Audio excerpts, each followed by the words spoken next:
I'll just say right off the top, war, there's no winners.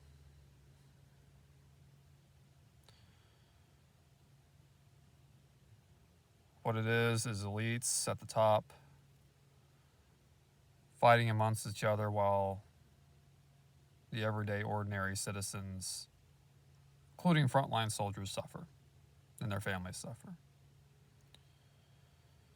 Citizens and regular citizens and whatnot, those are the people. Those are the people that suffer the most.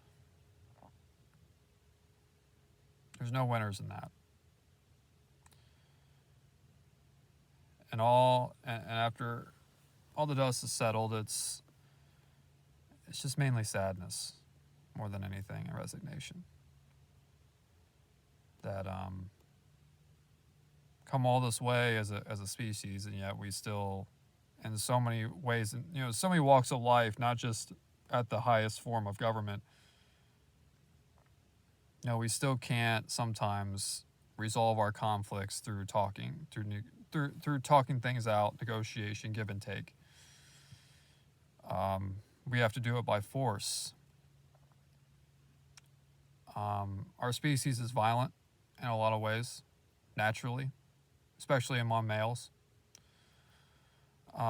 It's no shock that wars tend to be, obviously throughout history, most leaders have been men and been led by men. So that's a topic for another day.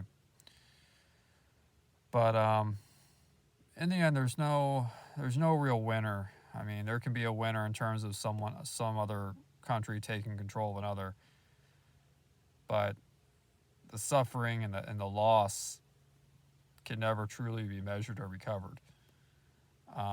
And things will never be the same again, the way they were before. It'll be different. Not to say areas can't recover, people can't move forward in some ways, but things are altered. Things are changed. And it's just immeasurable. We can't really even quantify what it means to have that kind of level of loss. Just truly how devastating it is to people. And it's easy to do that when you're far removed from it, because you go about your daily life and you look at something you see and you can move on and go about your day. But there's real people being impacted. There's real people dying. There's real people being injured. Family, friends being killed, hurt. And just the trauma of being able to, the real trauma of really seeing death and destruction up close. I can't even quantify that because I've never lived it. I hope I never do. I hope no one ever does. But unfortunately, that's not the way things work. And to me, it's just, again, another example of just power always corrupting and people just not being able to work out their differences like adults, like rational people. And this is what happens when power is put above everything else, put above all self-interest. That's what it's all about: control and power. And when those two things combine, this is kind of the result. And not just in this kind of situation in the top, government versus government.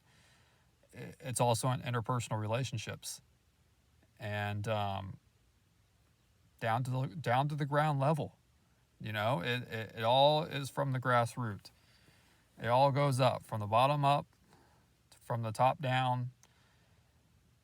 People trying to get what they want by force in this world because they can't do it rationally. They can't do it by just having a level-headed emotions.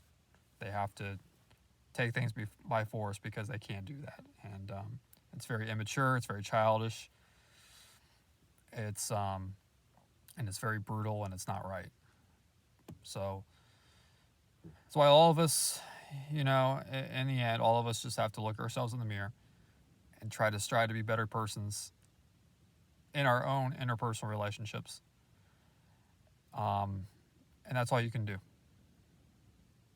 I know it's not something people like to hear because people like to think they have control over things, but you don't, other than yourself and your own interpersonal relationships. And you start from there. That's it. And yeah, just war is nothing but sadness. And that's the only kind of word I can, the first word that always comes to mind for me. And any kind of war is sadness. Sadness for the people, especially.